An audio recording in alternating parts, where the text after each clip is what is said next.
습니다. 예수님이 부활하셨습니다. 다시 한 번 더 당신을 위해 예수님이 다시 살아나셨습니다. 아멘이십니까? 우리 지난주는 십자가라는 제목으로 말씀을 묵상했고, 또 이번 주는 부활주의를 맞아 부활이라는 이름으로 같이 우리 말씀을 듣겠습니다. 우리나라 한 해 국가 공휴일이 이런저런 타이틀을 따라 한 10개 정도가 된다고 합니다. 우리나라에 기념이 될 만한 축제일이 한 해 동안 한 10차례 정도가 된다는 말입니다. 페스티벌 말입니다. 그런데 나라와 민족에 따라 각기 그 국가 공휴일이란 개념은 서로 다를 것이 뻔합니다. 심지어는 대치되기도 합니다. 한 사례를 들어보면 8월 15일 광복절이 우리나라가 일제강점기에서 벗어났던 그 광복을 기념한 국가 공휴일이며 민족적인 대축제의 날이지만, 그러나 일본한테는 그들에게는 추억의 날이 될 것입니다. 지구촌 대부분의 나라가 함께 기뻐할 수 있는 그런 기념일은 없다고 봐야 합니다. 모두가 다 좋은 그런 날, 이 부분을 거의 만족시켜주는 한 날이 유일하게 있는 것 같은데, 그 날을 우리가 성탄절이라고 얘기할 수 있습니다. 그러나 이것도 불교계나 이슬람은 기뻐하지 않습니다. 실제로 외국에서는 이 날을 크리스마스 날이라 하지 않고 오래전부터 홀리데이라고 이렇게 이름을 바꿨습니다. 석탄일이 우리가 아무 생각이 없는 것처럼, 부처가 왔다 갔다 이런 우리 관심 없는 것처럼 세상 사람들도 예수님이 탄생했다고 관심이 없습니다. 그런데 우리나라나 일본이나 혹은 그 외 어떤 나라와 민족이랄지라도 모든 나라, 모든 민족에게 축제가 되는 한 날이 있습니다. 그날은 인류의 어두운 역사와 운명적으로 드리워졌던 모든 저주가 사라진 날입니다. 그래서 전 인류 모두에게 영원한 광복이 주어진 날입니다. 사람으로 이 땅에 태어나 참 사람답게 설 수 있는 참 기회가 열려진 날입니다. 이 땅에서의 삶뿐만 아니라 죽고 난 이후에 내세에서의 영원한 세상에서도 우리에게 참 생명을 보장해 주겠다고 확증해 준 날입니다. 사랑하는 여러분, 이 땅에서뿐만 아니라 전 우주 가운데 가장 놀라운 일이 일어난 날, 바로 예수님께서 사망과 죽음의 권세를 이기시고 다시 부활한 날인 줄로 믿습니다. 부활절입니다. 아멘, 아멘. 우리는 예수 그리스도의 빈 무덤을 자랑합니다. 주님을 기념하는 것이 아니라 지금도 살아계신 주님을 사랑하고, 그 주님을 섬기고, 그 주님을 만나고, 그 주님의 당부를 듣고 그 주님의 말씀대로 살려고 애쓰는 사람들인 줄 믿습니다. 우리는 우리가 믿는 그분을 그냥 공중에 뜬구름 잡는 우상처럼 여기고 기념하는 정도의 그런 하등 종교가 아니라 살아계신 신을, 살아계신 하나님을 오늘 만나는 우리의 믿음의 고백이 있는 줄 믿습니다. 예수를 믿는다고 할 때 우리는 나의 모든 죄를 위해 죽으신 예수님의 십자가도 믿지만, 또 그 십자가의 공로로 내 모든 죄를 다 대속하신 그 예수님이 3일 만에 다시 부활한 것도 믿습니다. 그 죽음 이후에 3일 이후에 부활하신 예수님이 지금은 승천하시고, 그리고 성령으로 우리 가운데 찾아오셔서 오늘 시간과 공간을 초월해서 누구든지 예수 그리스도를 내 구주로 인격적으로 고백하는 모든 자들의 신령과 인생 속에 하나님은 살아계셔서 뚜벅뚜벅 마치 예루살렘 성에 나귀를 타고 들어오신 것처럼 우리의 마음속에 지금도 들어오십니다. 이것은 하나의 사건입니다. 어림짐작이나 감흥이 아니고 기분이 그런 것이 아니라, 예수를 믿을 때 살아계신 예수님이 예수 믿는 그 사람의 인생 속에 들어오는 것은 하나의 사건입니다.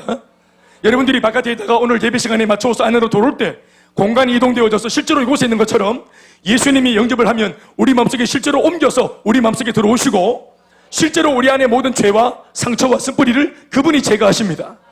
예수를 믿고 인생이 새롭게 되는 것은 사건입니다. 기억이 아니고 사건이에요. 아멘, 아멘. 그래서 가난한 자, 포로된 자, 눌린 자, 눈먼 자, 삶의 문제를 가지고 있었던 사람이 이 부활의 예수님을 만나면 그 예수님이 살아있다는 증거로 우리 삶의 변화가 일어나는 것입니다. 아멘, 아멘. 바람이 눈에 보이지 않지만 이 바람이 어디서 왔다가 어디로 사라지는지 흔들리는 나뭇잎을 보고 하는 것처럼, 나뭇잎이 흔들리는 것을 보면서 바람의 존재를 인식하는 것처럼 눈에 보이진 않지만 이전에는 죽어있는 채로 좀채 움직이지 않았던 우리의 삶이 사랑이 회복되어지고, 또 눈물이 회복되어지고, 남을 용서할 수 있는 마음이 회복되어지고, 그 사람의 삶의 모양새가 바뀌어지는, 흔들리는 나뭇잎처럼 바뀌어지는 그 사람의 삶의 모습을 보면서 예수님이 살아계신다, 이가 믿는 예수가 살아있다 하는 것을 우리가 알게 되는 것이에요. 여러분, 이 세상 어떤 사람의 위인전을 읽어보세요. 사람이 바뀌는지. 우리가 이수신 이야기 참 좋아합니다. 그 충무공 이수신 장군의 이야기, 그거 정말 우리 다 좋아합니다. 아이들한테 다 읽힙니다. 권장도서로 읽힙니다. 세종대왕 이야기 정말 우리가 좋아합니다. 그리고 뭐 잔다르트 이야기 좋아합니다. 우리 정말 그런 많은 위인들의 이야기 좋아합니다. 그러나 위인전을 읽었다고 오늘 아버지를 향한 나의 속에 있는 적개심이 이게 회복되지 않습니다.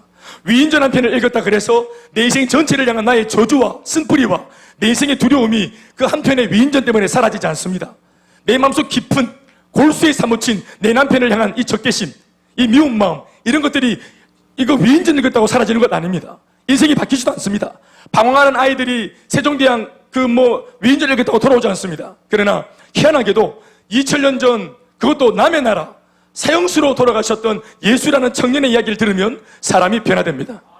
그 이야기를 들으면 사람이 회복되어지고 눈물이 쏟아지고 2000년 전 이야기인데 오늘을 살고 있는 21세기를 살고 있는 내 삶에 그것이 충격으로 다가와서 내 삶이 바뀌고 내 인생관이 바뀌고 내가 살려고 했던 삶의 방향을 바꾸는 역사가 일어나는 것입니다.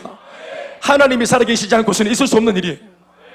우리가 바보가 아닌 나가면서야 눈에 보이지 않는 예수를 믿겠다고 이렇게 멀쩡한 사람들이 이 아침에 나와서 이렇게 예배를 드리고 있다는 자체가 이미 이게 이상한 겁니다. 옆에 사람 인사합시다. 당신 이상합니다. 한 번 더, 당신 뭔가 이상합니다. 둘 중에 하나입니다. 정말로 신앙의 사람이거나 아니면 미쳤거나. 저는 후자가 아닐 것이라고 짐작하고 있습니다. 한 번씩 제 짐작을 의심하게 만드는 사람도 있지만 그러나 여러분들이 믿음으로 이 자리에 앉았다고 믿습니다. 여러분, 내가 믿는 예수는 뜬구름 잡는 우상이 아니고 실존의 주님이시고 지금도 살아계시고 우리의 신음하는 소리를 들으시고 우리의 상황을 보시고 우리를 이해하시는 주님이시고 버선발로 달려와서 도와주고자 하시는 아버지 하나님이십니다.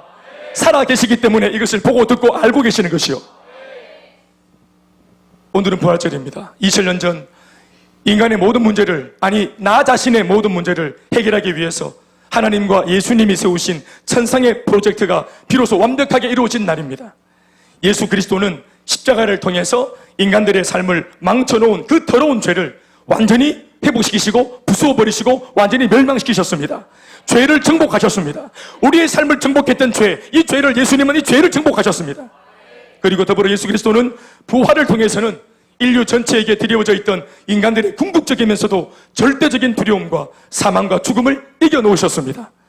결국 예수 그리스도께서는 십자가와 부활을 통해서 사탄의 세력을 완전히 무력화시키심으로 인간의 모든 문제를 완전히 해결하신 것입니다. 죄 문제와 죽음의 문제, 인간이 당면한 문제 중에서 제일 심각한 문제는 죄 문제와 그리고 죽음의 문제인데 정확하게 십자가로는 죄 문제를, 부활로는 이 죽음의 문제를 완전히 해결하셨습니다. 그리고는 십자가에서 우리 죄를 해결하신 예수님, 부활하셔서 우리에게 영원한 생명을 주시는 이 예수님을 누구든지 부르고 믿기만 하면 이 완성된 구원을 선물로 주시겠다고 말씀하셨습니다. 이것이 바로 우리가 고백하는 복음입니다. 아멘이십니까? 십자가로 내 죄 문제가 해결되었다. 부활로 내 모든 죽음의 문제가 해결되었다. 이 십자가 부활을 믿으면 이 죄 문제의 해결과 죽음 문제의 해결이 우리 가운데 은혜로 주어지는 것입니다. 그러니까 그것이 복음이죠. 십자가와 부활이 복음입니다. 이것을 믿습니까? 십자가의 복음을 믿습니까? 부활의 복음을 믿습니까? 오늘 우리가 맞이하고 있는 이 부활절은 우리 인생에 있어 가장 가치로운 날, 기념비적인 날, 역사적인 날임과 동시에 실제로 우리 각 사람에게 놀라운 은혜의 혜택을 주는 축복의 날이기도 합니다. 각 사람에게. 이 부활의 메시지는 예수 그리스도를 믿고 이 한 생애를 살아가는 그 과정에서도 힘을 주고 소망을 주지만 실제로는 누구나 겪게 될 인생의 마지막 죽음의 자리에서 보다 더 극대화될 것입니다. 지금은 부활의 신앙 이런 것이 그냥 대충 앉아서 예배 아멘 하고 있지만 안 하는 것 같아요.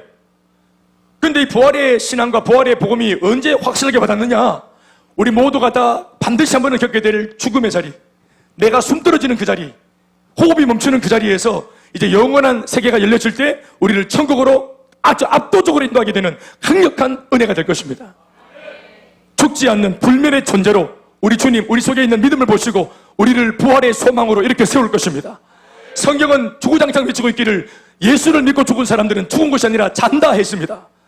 사람 여러분, 자는 것이 뭘 전제로 하는 것입니까? 이내 곧 깨는 것을 전제로 하는 것입니다. 주 안에서 자는 것은, 죽는 것은 자는 것입니다. 아멘, 아멘. 그래서 죽은 소녀를 향해서 예수님 하신 말씀이 달리다굼, 이게 무슨 말입니까? 따라합시다. wake up. 하늘의 주제시 하늘 문을 여시고 내려오셔서 죽은 이 소녀를 살리시고 다시 한 번 더 은혜를 주시고, 이렇게 거창한 기도가 아니라 달리다굼 하자 아이가 일어났는데 그 달리다굼이 뭐냐 하면은 wake up. 아멘, 아멘. 오늘도 제가 아침에 우리 딸, 큰딸, 우리 겸비 오늘 저 FD 한다고 일찍 가야 된다 했어. 제가 깨우는데 벽 2번 두드리고 똑똑 겸비야 할 때 얘가 일어났어요. 아빠가 아침에 딸을 깨울 때 안 일어날 것 같아가지고 혹시 죽음으로도 가나 싶어가지고 조마조마하는 마음으로 내 딸 겸비를 사랑하시는 주님, 오늘 내 딸이 잠을 잤는데 정말 이 영혼이 다시 돌아오게 하시고 내가 부를 때 아빠 놀라지 않도록 정말 이불을 걷어제치고 반드시 일어날 줄로 내가 믿나이다. 주님 일어나게 해주시옵소서. 겸비야, 겸비는 이 아침에 일어날 지어다. 누가 이렇게 안 깨웁니까? 웨이크업도 점수를 많이 준 겁니다. 우리 바로 그냥 군기 발로 뻥 차면서 아무라 하면 불뜨기를 하는 거지. 아빠가 할 때는 이 정도지만 엄마가 할 때는 또 다르죠. 엄마가 할 때는 야! 하면 일어나 바로 일어나. 야야! 하면 바로 딱 있네. 우리 토다실에 딱 들어가 있어 벌써. 누가 안 일어날까 겁이 나가지고 막 두려운 마음으로 그렇게 일어나라고 사정합니까? 웨이크업! 자는 겁니다. 일어나야 됩니다. 그러니까 자다 깬 사람처럼, 그러니까 여러분 부활의 소망이 이렇게 강력하게 죽음을 정복한 부활의 소망이 우리에게는 은혜를 주시는 겁니다. 이런 부활을 예수 믿는 우리들이 기대한다는 것은 2가지 의미심장한 깨달음을 우리에게 일깨워 줍니다. 첫 번째는 죽음에 대한 공포와 죽음, 그리고 그 죽음 이후에 막연한 두려움을 이기게 해줍니다. 죽음에 대해서 혹은 죽음 이후에 그 막연한 내세의 삶에 대해서 두려움을 가진 우리들한테 두려움이 아니라 설레임을 줍니다. 부활의 신앙이. 할렐루야. 다시 말하지만 생명을 가진 생명체에게 있어서 가장 궁극적인 두려움이자 절대적인 공포는 자신의 생명을, 그 가지고 있던 생명을 잃는 것에 대한 두려움이에요. 다시 말해 죽음에 대한 공포입니다. 생명을 가진 사람들은 다 죽음에 대해서 이게 어떤 모습으로든지 두려워합니다. 그런 면에서 제가 볼 때는 생명과 죽음이 맞닿았을 때 결국은 더 파워가 센 것은 생명이 아니라 죽음인 것 같아요. 왜냐하면 살아있는 모든 것들을 죽음이 삼켜버리니까. 그런가 하면 죽어있는 것은 다시 살아나는 것이 없으니까. 그런 면에서 생명보다 더 크게 작용하는 파워를 가지고 있는 것은 마치 죽음인 것 같아요. 그래서 우리는 죽음에 대해서 공포를 가집니다. 내가 가지고 있는 생명을 빼앗길까 봐. 그런데 예수 그리스도의 부활이 그저 2000년 전 예수라는 한 개인에게 일어났던 기적으로 국한되지 않고 예수님만의 독점하는 부활이 아니라 예수님을 믿고 있는 오늘을 사는 나한테도 동일하게 주어진 선물이라는 사실이 얼마나 소망이 되는지 모릅니다. 나도 그 옛날 예수님의 부활처럼 나도 동일한 부활의 주인공이 될 수 있다는 사실이 얼마나 감사한지 모르는 것입니다. 예수 부활이 내 부활입니다. 예수 부활이 우리 모두의 부활입니다. 고린도전서 오늘 본문 15장 20절로 23절 말씀을 읽어보시겠습니다. 다 같이 한 목소리로 시작. 그러나 이제 그리스도께서 죽은 자 가운데서 다시 살아나사 잠자는 자들의 첫 열매가 되셨도다. 사망이 한 사람으로 말미암았으니 죽은 자의 부활도 한 사람으로 말미암는도다. 아담 안에서 모든 사람이 죽은 것 같이 그리스도 안에서 모든 사람이 삶을 얻으리라. 계속 그러나 시작. 그러나 각각 자기 차례대로 드리니 먼저는 첫 열매인 그리스도요, 다음에는 그가 강림하실 때에 그리스도에게 속한 자요. 아멘이십니까? 첫 번째는 그리스도요, 다음에는 그 예수님 강림하실 때에 그리스도에게 속한 자의 부활이다. 아멘. 부활의 1번 주자는 예수님, 부활의 그 다음 주자는 바로 우리들인 줄 믿습니다. 20절을 보시면은 잠자는 자의 첫 열매라 했습니다.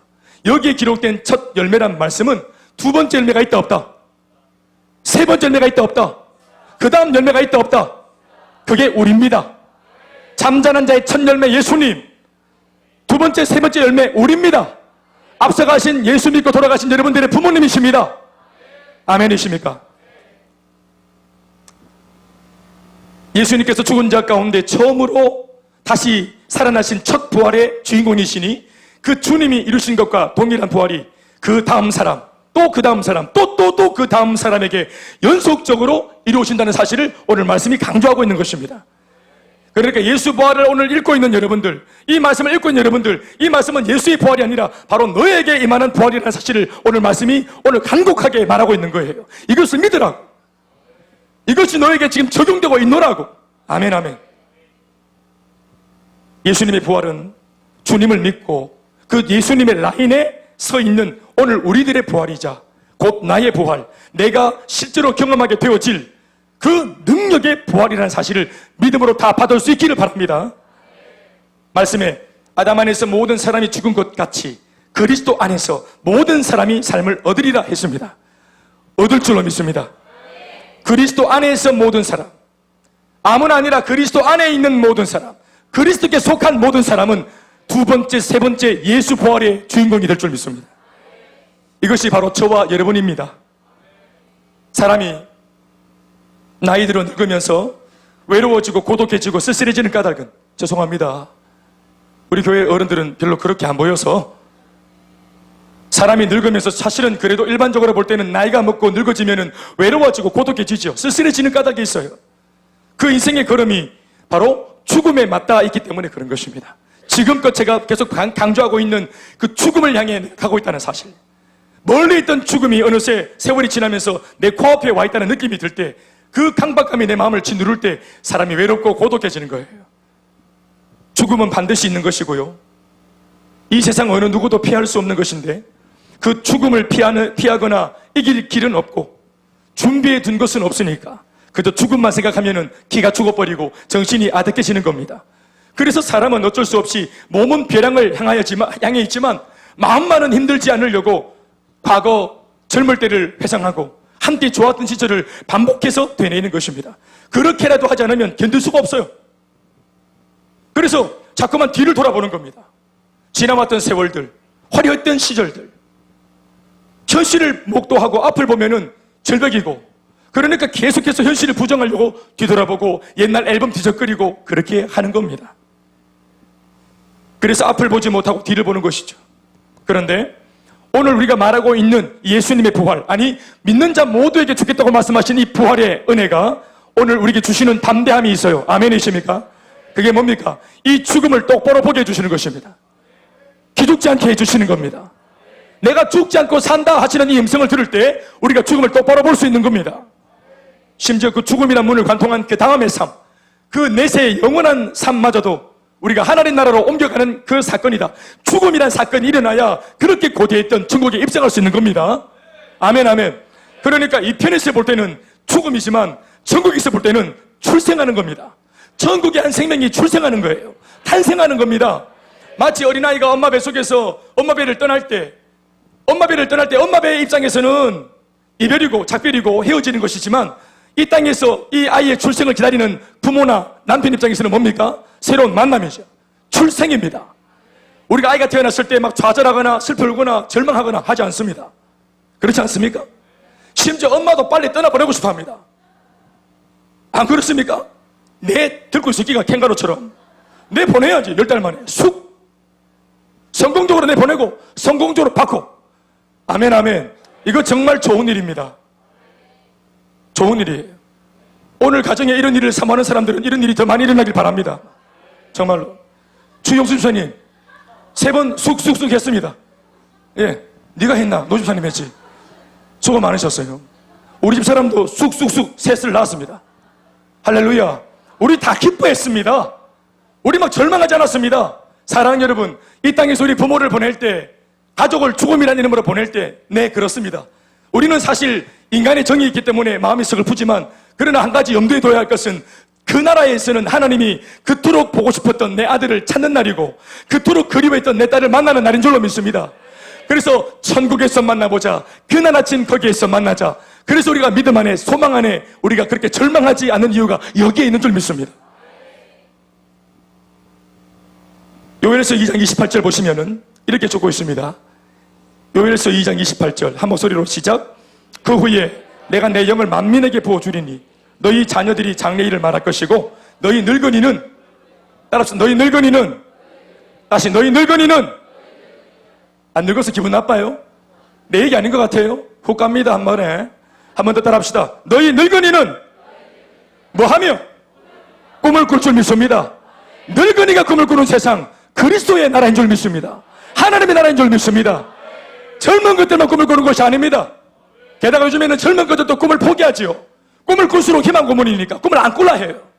꿈을 꿀수록 현실과의 괴리감 때문에 아파하니까 차라리 꿈을 버리자 합니다. 그러나 주님 안에서는, 예수님 안에서는 우리가 나이 먹은 어른들도 꿈을 꿀 수 있습니다. 추진호 집사님, 이화 집사님, 유종상 집사님, 노성환 집사님, 이거 다 언제 부르겠습니까? 우리 어르신들 주 안에서 꿈을 꾸시기 바랍니다. 크게 아멘하십시오. 우리 어머니들만 주 안에서 우리 어른들이 꿈을 꿀 수 있습니다. 우리 아버님들만 주 안에서 우리가 꿈을 꿀 수 있습니다. 김 목사가 맥주로 돈 안 든다고 저 혼자 막 찍기 샀네. 네가 그렇게 감지르면 우리가 꿈을 갖게 되는가 천지.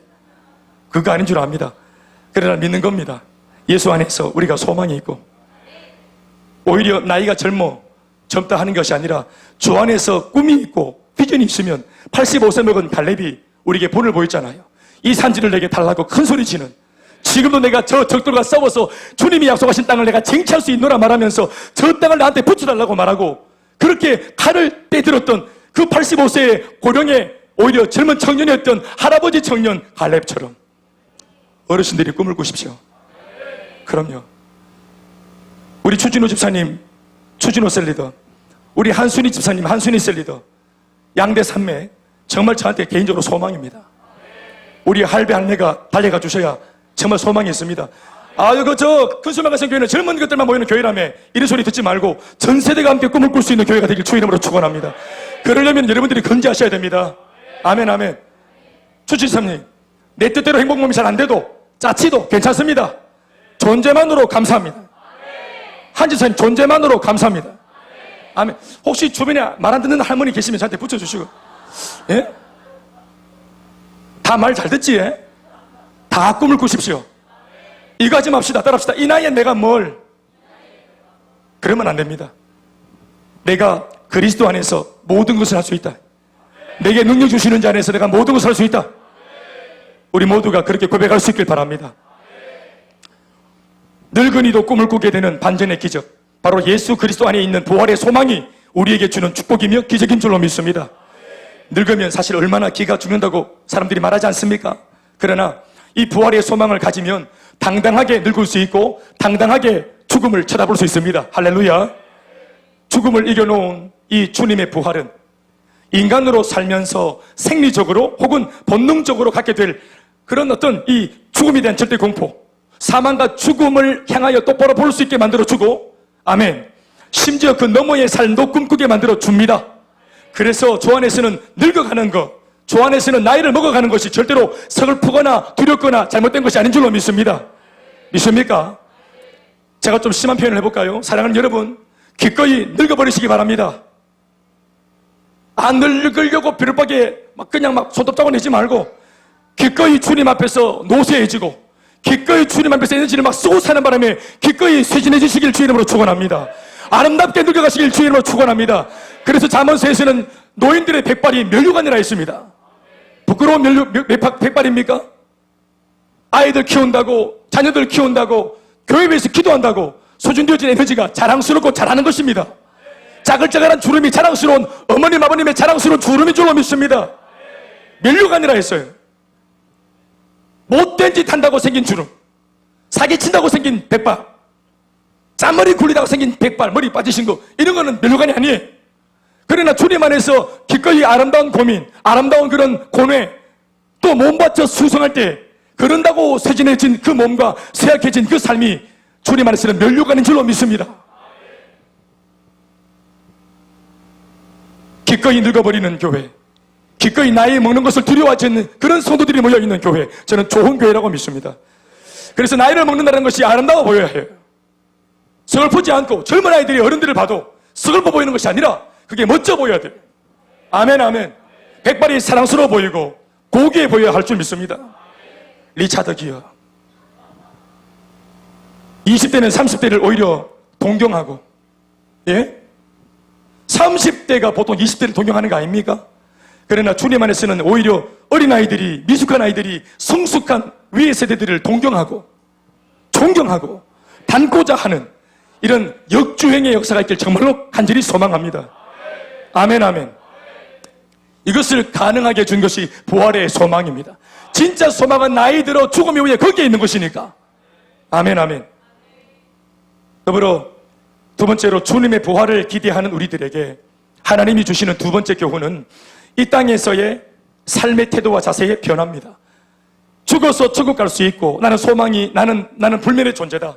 이제는 죄나 사망이나 죽음이 나한테 엄습할 수 없다. 나는 불멸의 존재다. 나 영원히 산다. 내 속에 주 예수의 심장이 있다. 아멘, 아멘. 이것을 정말로 신앙으로 믿으면 실제로 이것이 뜬구름 잡는 신앙이 아닐진데, 이것을 진짜 믿을 때 오늘 죽지 않고 살아있는 나의 삶에도 죽음 이후에 이제 우리는 끝이 없다라고 하는 이 내용이 큰 소망을 줍니다. 아멘, 아멘. 그러니까 이 땅이 다가 아니다.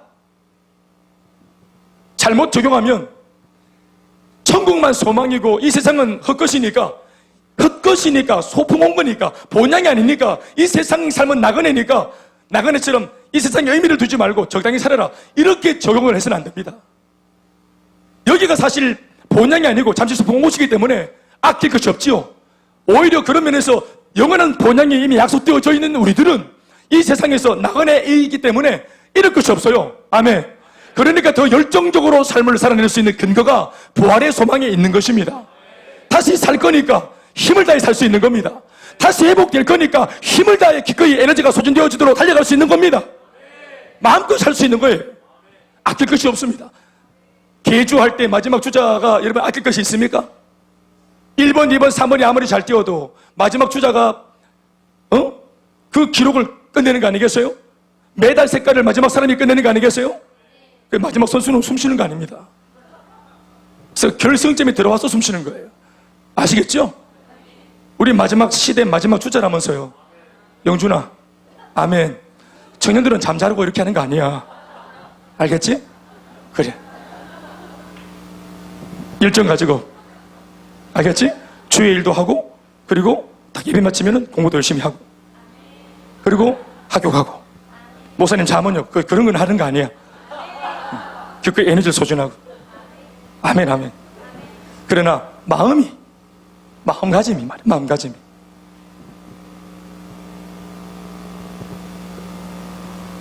엄마한테 잘하나?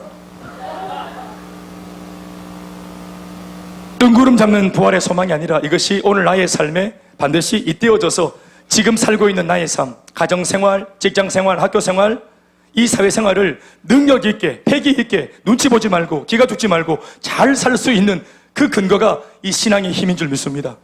백그라운드가 확신한 사람이 뭘 겁납니까? 여러분, 신앙 말고, 하나님 말고 직접 안 하다 하면은 우리 집 안방에 실제로 심사임당 5만원권으로 100억을 예치해놨다. 상상만 합시다. 너무 감격하지 말고. 안방 가득히 방 하나 빼쁘고, 우리 막내 마루에서 재우고, 이유야, 이제 네 방을 못 쓴단다. 아빠 왜 내 방을 못 쓰는데? 거기는 어른 한 분이 들어가 계셔. 신사임당이라고 거기 계십니까? 너는 이제 그 방 못 쓴다. 꽉 재워놨다. 방문 열면은 막 만원짜리가, 이게 5만원짜리가 묶음이 툭툭툭 튀어나온다, 이게 막. 상상도 못합니까? 여러분, 돈만 이렇게 있어도 사람이 밖에 나가면은 얼마나 자신감이 넘치는지 몰라요. 자신감이. 어떤 시장을 들어가도 당황하지 않고. 내가 내만 되니까.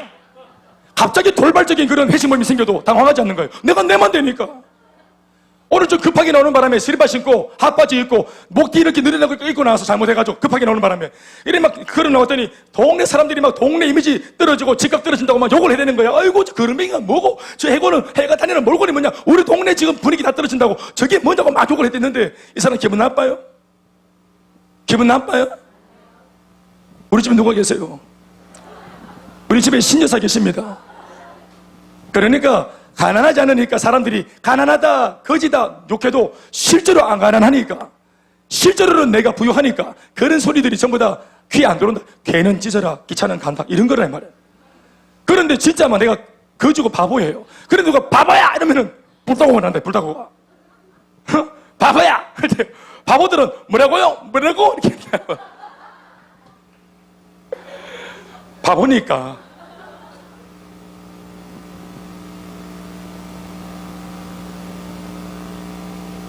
자신이 없잖아요. 내 삶에 후광이 없으면은 내 힘으로 살아야 되니까, 내가 문제를 쳐내야 되니까 능력은 없고, 그러니까 삶이 두렵잖아요. 신약 성경 중에서 고린도전서 15장, 오늘 우리가 읽었던 이 본문 15장, 이 15장 전체의 말씀이 유일하게 예수님의 부활에 대한 메시지로 가득 기록되어져 있는 본문입니다. 초대교회 당시 모든 성도들은 실제로 자신의 생명을 담보로 예수를 믿었습니다. 예수를 믿기 위해서 생명을 딱 내놓고 예수를 믿었습니다. 예수 믿고 들켜서 죽어도 좋다 하는 것을 처음부터 딱 이것을 얘기하고 이것을 약관에 동의하고 그리고 예수를 믿는 겁니다. 실제로 발각되면 생명을 잃는 일이 비일비재했던 분위기에서 신앙생활을 했던 그들이었기 때문에 사도 바울은 이 고린도 전서 15장 이 서신을 통해서 성도들의 오늘의 신앙이 죽음도 불사하는 신앙이 되기를 바랬던 것입니다. 다시 말해 이 부활의 메시지를 읽고 그 부활의 그 믿음을 확신하는 성도들이 오늘의 신앙을 불같이 지켜내고 세상과 타협이 없이 비록 들키고 발각되면 생명도 빼앗길 수밖에 없는 아주 분위기 안 좋은 세상이지만 그러나 15장에 있는 부활의 소식을 전해 들으면서 생명 다해 내가 가는 길을 가고야 말겠다 하고 다짐하기를 바랬던 것입니다. 아멘 아멘. 바울은 부활의 메시지를 통해서 성도들의 오늘이라고 하는 그 실존적이고 실제적인 삶을 터치하고자 했던 것입니다. 감상에 젖는 거 아닙니다. 정말로 현실의 나의 문제를 이 부활의 소망이 돌파하게 만들어주는 참 믿음이니까 이 능력의 믿음을 소유하기를 바랬던 것입니다. 죽음 자체가 해결된 사람이라면 이제는 그 능력과 에너지로 사는 문제를, 살아내는 문제를 이겨내야 하는 것입니다. 우리는 이 부활의 복음에 대한 사도 바울의 생각을 약 두 군데 안에서 살펴봅니다. 첫 번째는 고린도전서 15장 16절에서 19절까지 말씀입니다. 한 목소리로 다 같이 읽겠습니다. 다 같이 읽어주세요. 시작. 만일 죽은 자가 다시 살아나는 일이 없으면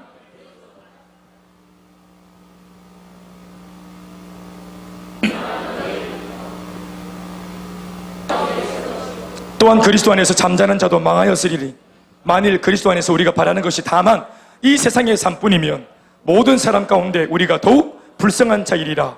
바울이 무엇을 말하고자 하는 겁니까? 만약 우리 예수 믿는 사람들한테 부활이 없고 다시 사는 것, 죽음 이후의 삶이 없다면 예수 믿는 사람들은 세상에서 제일 불쌍한 사람이고 그들은 망한 사람이라 그래요. 망했다는 겁니다. 이 세상에서 불쌍한 사람들이 세 부류가 있는데 첫 번째는 예수 믿다가 죽은 사람, 두 번째는 예수 믿고 있는 사람, 세 번째는 예수를 평생 복음을 전하고 예수 전하고 다닌 사람. 그것이 바로 세상 사람들의 말입니다. 부활이 없다면 이 세 부류가 제일 불쌍한 사람이에요. 특히 바울은 복음 전파에 자기 자신이 전생애를 다 바친 그런 사람이기 때문에 모든 사람 가운데 자신이 가장 불쌍한 자일 거라고 말합니다. 인생 전체를 예수 전하기 위해 인생을 걸었으니까. 부활의 소망이 없다면 이 땅이 마지막 진짜 전부인데 이 땅에서 즐기고 먹고 마시고 이걸 못 누리고 오직 예수님을 전하는 일에 인생을 다 허비했으니까 부활이 없다면 이 사람만큼 불쌍한 사람 없어요. 바울은 아마 제일 망한 사람이에요. 그리고 그 뒤로 이제 여러분들 셀리더 다 망한 사람들이에요. 부활이 없으면은 이 세상이 전부면은 우리만큼 불쌍한 사람 없습니다. 우리 지금 성전 지으면 안 됩니다. 그러나 역설적으로는 자신 같은 복음 전파자가 가장 행복한 사람이고 성공한 인생이라는 것을 자랑하고 있는 대목이기도 합니다. 왜 그렇습니까? 예수님의 부활이 사실이기 때문에 그렇습니다. 그러니 너희들도 오늘 예수를 핍박 가운데 믿고 있는 죽음의 공포 속에서 예수를 믿고 있는 너희들도 절대로 불쌍한 자가 아니라는 것을 말해주는 것이죠. 그러니까 지금의 신앙, 좋지 못한 환경 가운데 놓여 있지만 그래도 네가 가지고 있는 그 신앙 끝까지 그리고 불같이 지키고 가야 된다고 권면하고 있는 것입니다. 이것을 기억하십시오. 부활의 신앙을 묵상하면 그 부활이 사실이기 때문에 죽은 뒤가 아니라 심지어는 오늘의 삶이 담대해지고 내가 살고 있는 오늘의 이 삶이 과감해질 수 있는 것입니다. 이것이 주님의 부활을 제대로 이해한 사람들의 삶의 모습입니다. 이것이 부활의 복음을 진정 누리는 사람들의 모습입니다. 예수를 믿으면서도 이후의 삶이 없고 주님 만나 살아가는 영원한 삶이 없고 이 땅에서의 삶이 전부인 것처럼 살아가는 사람들도 있습니다. 예수를 믿어도 말이에요. 주님의 부활을 사색하지만 말고 묵상 정도로 멈추지 말고 반드시 내가 직접 경험할 부활이기 때문에 그 부활과 영원한 생명 앞에 나 자신이 부끄럽지 않도록 오늘을 후회 없이, 오늘을 두려움 없이, 오늘을 담대하게, 오늘을 도전하며, 오늘을 시도하며 살아가야 될 줄로 믿습니다. 그러니까 이런 것을 묵상하면 진짜 복음이 충만하고 부활이 충만하면 거칠 것이 없습니다. 죽음을 이미 해결한 사람이 뭐가 두렵겠습니까? 아멘 아멘. 더불어 사도 바울이 부활에 대하여서 우리에게 적용시켜주고자 하시는 이 메시지가 있죠. 두 번째, 고린도전서 15장, 오늘 읽진 않았지만 57절로 58절 말씀입니다. 다 같이 읽어봅시다. 부활의 신앙으로 너희들 실제 삶에 이렇게 적용하고 살아야 된다 하는 적용거리입니다. 시작. 우리 주 예수 그리스도로 말미암아 우리에게 승리를 주시는 하나님께 감사하노니 그러므로 내 사랑하는 형제들아 견실하며 흔들리지 말고 항상 주의 일에 더욱 힘쓰는 자들이 되라. 이는 왜냐하면 너희 수고가 부활하신 그 주님 안에서 헛되지 않은 줄 알미라. 아멘 아멘. 예수님이 안 죽으셨기 때문에, 살아있기 때문에 우리의 모든 수고와 땀 흘림과 우리의 모든 헌신들이 다 의미가 있습니다. 이걸 다 주님이 기억하십니다. 그분이 다 알고 계십니다. 아멘 아멘. 부활이 보장되었고 그것이 기정사실이라면 남은 이 세상에서의 삶을 더욱 멋지게 살 수 있는 근거가 마련된 것으로 보라 하는 것입니다. 이 같은 부활의 메시지를 통해 바울이 사람들한테, 오늘 우리들한테 전하고자 했던 참 메시지는 내 사랑하는 형제들아 견실하며 흔들리지 말고, 아멘이십니까? 또 뭐라 했습니까? 항상 주의 일에 더욱 힘쓰는 자들이 되라 하는 것입니다. 확실한 안식과 진정한 평안이 나를 기다린다 하는 것이 느껴지니 그 사람에게 더 이상 오늘의 에너지를 남겨놓을 필요가 없게 된 것입니다. 아낌없이 쏟아부으며 살아도 결코 두렵거나 겁나지 않는 것이지요. 그래서 매일의 삶을 더욱 힘쓰며 사는 사람이 되는 것입니다. 우리는 이렇게 살아가는 사람들을 옆에서 볼 때 열정적이네요 이런 말을 듣게 되는 것입니다. 아멘 아멘. 참 믿음이 참 삶이 되게 하는 거예요. 열정적인 신앙이 내 삶을 열정 있게 만들어 주는 것입니다. 그러니까 부활의 신앙, 부활의 복음이 우리의 삶에, 열정적인 삶에 후광이 되어주고 동력이 되어주고 엔진이 되어주는 것입니다.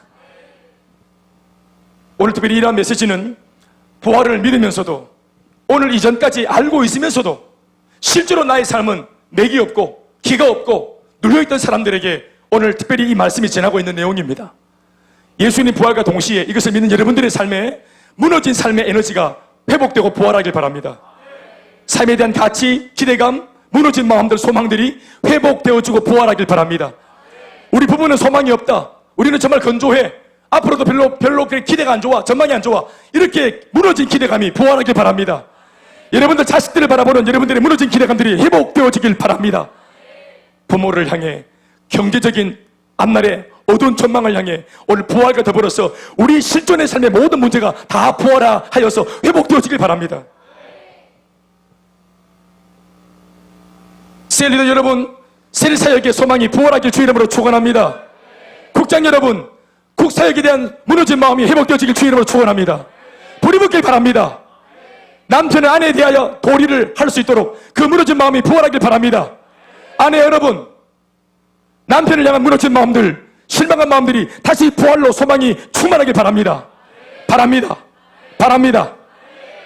예. 우리 친구들, 엄마 아빠 부모님에 대한 마음이 참 생각할 때마다 참 눌리고 그랬는데 오늘 부활절을 통해서 엄마 아빠 용서하고 엄마 아빠를 이해하고 엄마 아빠를 품어주고 엄마 아빠를 향한 나의 소망이 비교하고 이렇게 하는 것이 아니라 소망이 부활하기를 정말로 예수님의 이름으로 축원합니다. 아멘 아멘. 청년 여러분, 소망이 없는 것처럼 보이는 깜깜한 내 미래를 향해서 목사님 그렇게 안 깜깜한데요. 자꾸 깜깜해지려고 하는 그 미래를 향해서 안 깜깜해지고 함께 이 마음도 부활하길 바랍니다. 애 키운다고 지친 우리 양육하는 우리 엄마들, 아가 큽니다. 그거는 부활의 소망이 필요 없고 아가 크면 되는 거니까 클 줄로 믿습니다. 믿습니까? 저도 목회에 끊임없이 좌절이 없고 또 눌림이 없고 끊임없이 기대가 일어나고 설렘이 일어나고 두근거리는 마음으로 끊임없이 달려갈 수 있는 목회의 모든 마음들이 더 부활하길 바랍니다. 그게 중요한 거 아닙니까? 예수님 부활을 그냥 마음에 곱씹고 기념하고 우리끼리 떡 먹고 차 마셔서 트름하고 뭐 할 겁니까? 묵상이 아닙니다. 제가 항상 강조하지만 신앙은 묵상이 아니고 묵상 이후에 우리의 삶에 적용이 되어져서 엎드려져 있고 엎어져 있던 내 삶이 그 에너지 때문에 벌떡 일어나게 되어지는 내 삶에 힘을 주는 원동력이 되는 동력이 되는 신앙이어야 하는 것입니다. 정말입니다. 정말이에요.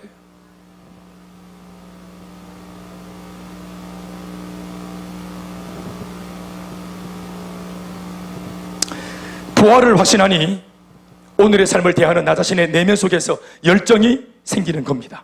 아낌없이 다 쓰고 가리라 하는 그런 불타는 열정이 일어나는 것 말입니다. 이것이 옳습니다, 여러분. 이렇게 적용하고 이 말씀 붙잡고 오늘 우리가 다 같이 달려가는 것이 옳습니다. 그렇게 해야 합니다. 인생을 그렇게 살도록 주님이 오늘 힘을 주시는 겁니다.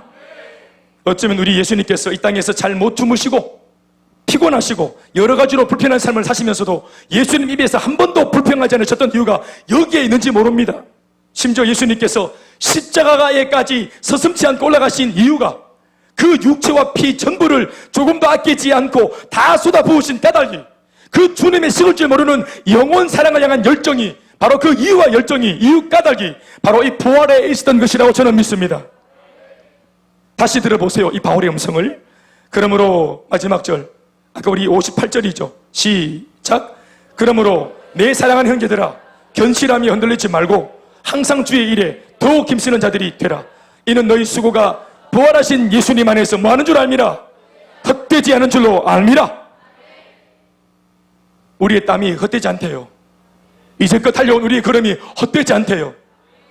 이것이 칭찬과 격려로 정말 크게 우리에게 다가옵니다. 진짜 견실하게 사셨고 그 누구보다 흔들리지 않고 사셨고 주의 일, 하나님 나라의 일에 더욱 힘쓰는 삶을 사셨던 예수님, 그 예수님의 수고는 우리도 잘 아는 바대로 하나도 헛되지 않았습니다. 진짜로. 그렇게 사도 바울의 이 말씀이 옳습니다. 신앙을 위해서 산다는 것은 손해라고 속삭이는 마귀의 속삭임이 들리죠. 절대 진리가 어딨냐면서 사람은 융통성 있게, 예수를 믿어도 융통성이 있게 상황에 맞게끔 행동하고 살아야 된다는 세상적인 가치관이 나를 사로잡을 때가 있지요.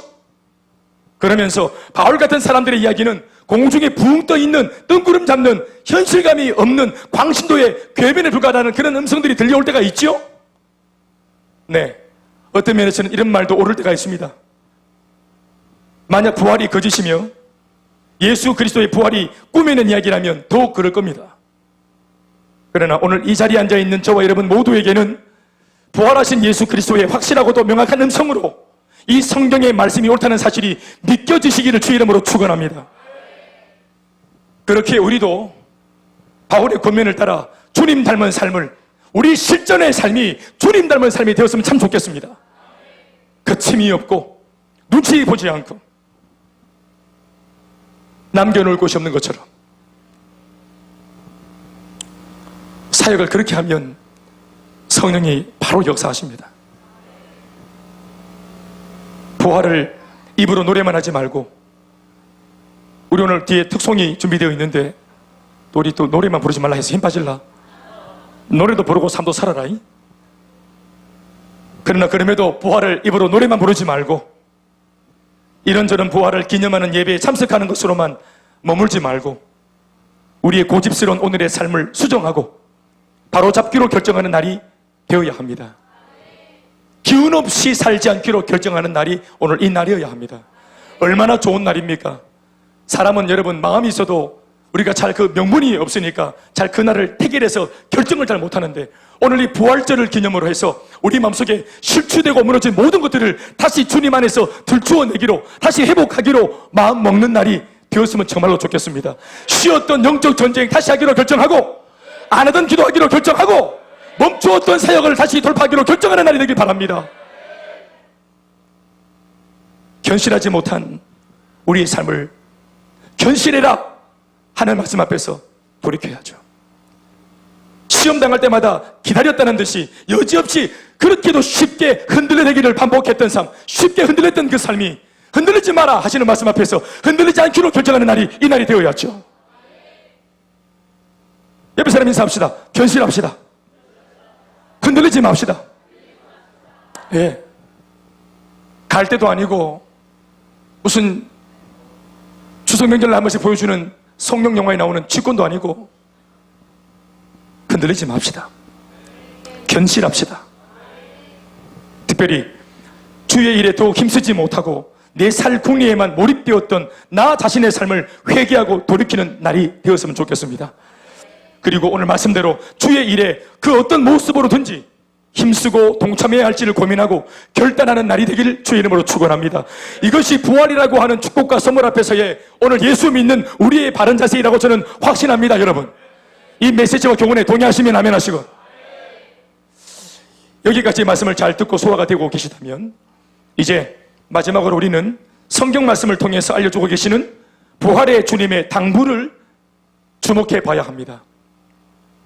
이제는 예수의 부활을 통해서 내 삶의 어떤 교훈거리로 우리가 적용점을 찾았다면, 첫 번째는 죽음을 두려워하지 말자, 두 번째는 잘 살자, 아멘 아멘, 이렇게 적용을 했다면, 이제는 정작 부활하신 당사자이신 예수님이 부활하셔서 우리에게 뭐를 말하고 싶으셨는지 그 주님의 말을 한번 들어봅시다. 사도행전 1장 33절 말씀 보시면은 예수님이 부활하신 이후에 승천해서 하늘에 오르실 때까지 부활과 승천 사이에 약 한 40일 정도를 이 땅에 머무셨다는 기록이 있지요. 그가 시작.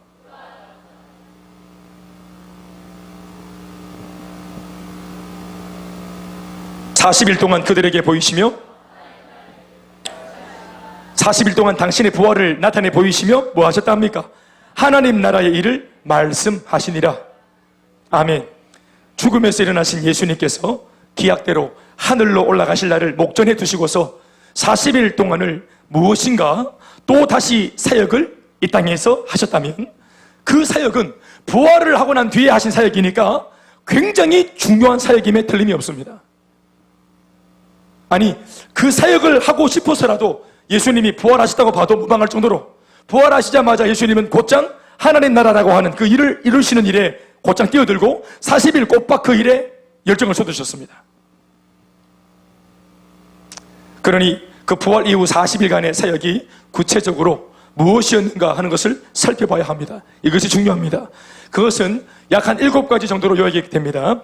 첫 번째는 막달라 마리아에게 부활 이후 즉시 나타나 보이시는 사건. 성경을 다 읽었던 분들은 기억나시죠? 이 말씀들이 파편처럼 각 마태, 마가, 누가, 요한복음에 흩어져서 기록되어져 있습니다.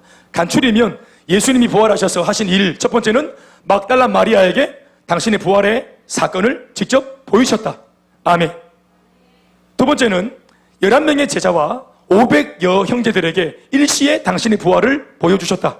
아멘. 세 번째는 엠마오로 가던 두 제자에게 당신의 부활의 사건을 나타내 증명하셨다. 네 번째는 골방에서 두려워 떨고 있던 11명의 제자들에게 벽을 뚫고 들어오셔서 손을 내미시면서 평강과 성령을 전하셨습니다. 다섯 번째는 갈릴리 바다에서 베드로를 만나고 베드로를 회복시켜 주셨습니다. 여섯 번째는 오순절 강림, 성령 강림에 대하여서 마지막 승천하시기 직전에 제자들에게 당부해 주시고 성령이 임할 것에 대해서 예언해 주셨습니다. 마지막 7번째는 그 예언과 더불어 제자들에게 내가 예견한 이 성령을 받을 때까지 너희들은 이 곳을 떠나지 말고 성령 받기를 간절히 사모하고 기도하고 있으라고 당부해 주셨습니다. 더불어 성령을 받으면 뭐 해라? 딴 것까지 증인이 되어달라고 말씀하셨습니다. 아멘 아멘. 그리고 올라가셨습니다. 이 7가지 사역을 정리해 보면, 먼저는 부활의 증인을 세우셨고, 또 두 번째는 당신의 제자들을 회복시키셨고, 세 번째는 그들 모두에게 사명을 주셨습니다. 그리고 그들에게 성령을 보내주시겠다고 약속하셨습니다. 그리고 그들에게 이것을 위해서 간절히 기도하라고 말씀을 당부하시고는 그리고는 승천하셨습니다. 아멘 아멘. 이것이 바로 우리 주님의 부활 사건 이후의 40일간의 행적입니다. 따라합시다. 부활의 증인을 세우셨고, 제자들을 회복시키셨고, 사명을 주셨고, 성령을 약속하셨고, 기도하라고 말씀하시고, 그리고 올라가셨습니다. 이제 이 약속을 다 받아들인 그 부활의 증인들은 바보가 아닌 다음에서야 바로 곧장 어디에 돌입했겠습니까? 마지막 당부였던 기도. 그들의 기도 제목은 뭐였겠습니까? 성령을 주시옵소서. 성령 받고 뭐 하려고 했겠습니까? 맡겨주신 사명을 감당하려고 한 겁니다. 아멘. 그 사명의 내용은 뭡니까? 예수님의 십자가와 부활의 사건을 있는 그대로 증언하는 것, 증인되는 것. 아멘 아멘. 그래서 복음서의 결론이 이렇게 마무리되어지고, 사도행전이 열릴 때 이 부활의 증인들이 폭발적으로 기도하고 성령 받아서 사도행전 1장부터 28장까지 막 거침없이 막 달려가잖아요. 아멘, 아멘. 이 그림 이해하시면 아멘 하시고요. 그것이죠. 오늘 이 그림이 예수님의 지상사역의 결론이자 핵심이고 열매입니다. 말씀 맺겠습니다.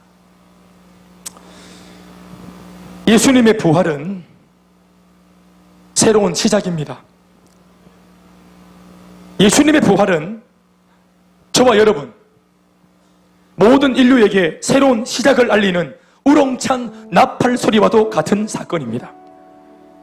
이제 사탄이 죄와 사망의 법으로 통치하며 속이고 죽이고 멸망시키는 나라는 끝이 났습니다. 마귀의 흑암의 나라의 역사는 끝이 났습니다. 예수님의 부활로 말미암아 새로운 법으로 통치하는 우리 하나님의 새로운 나라가 열렸습니다. 그 나라의 법은 사랑입니다. 사랑으로 통치하시는 사랑의 하나님의 나라가 오늘 예수 믿는 사람들에게 임했습니다. 누구든지 그 나라에 속하여 백성이 되어지면 하나님이 그 사람들은 사랑으로 다스리시고 사랑으로 통치하십니다.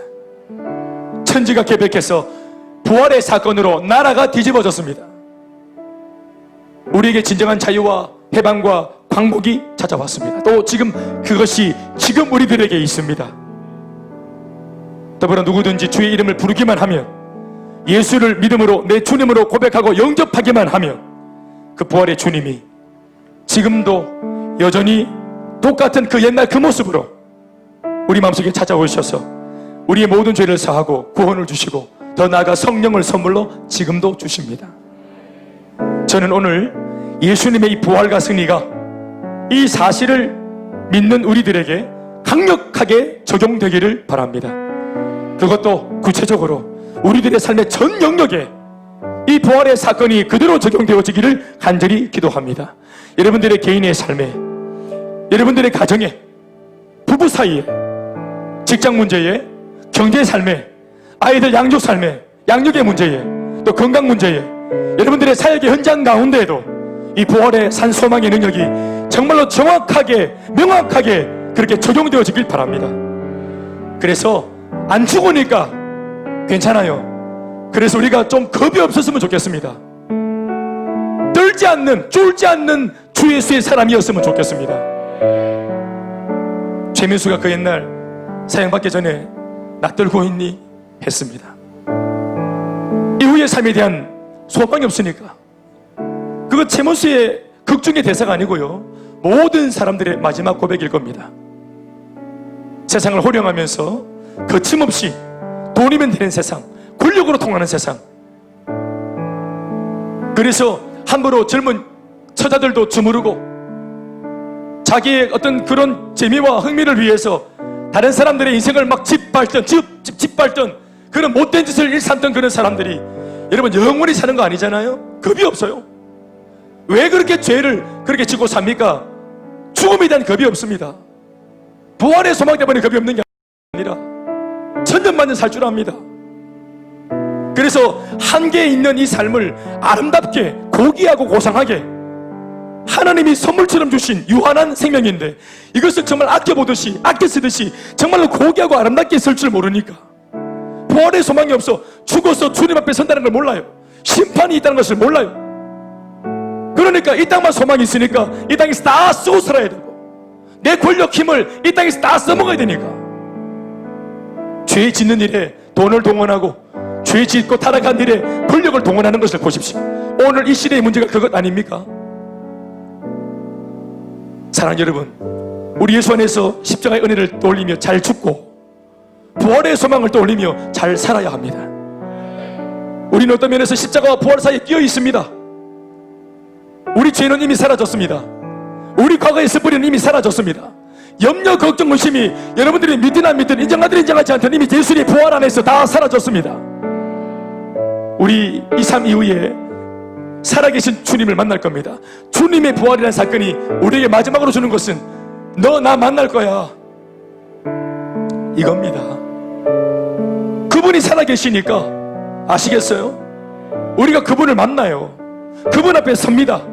이 땅에서는 거울과 거울을 보는 것처럼 희미하게 보던 그 주님을 얼굴과 얼굴을 대면해서 직접 보게 될 겁니다. 그날에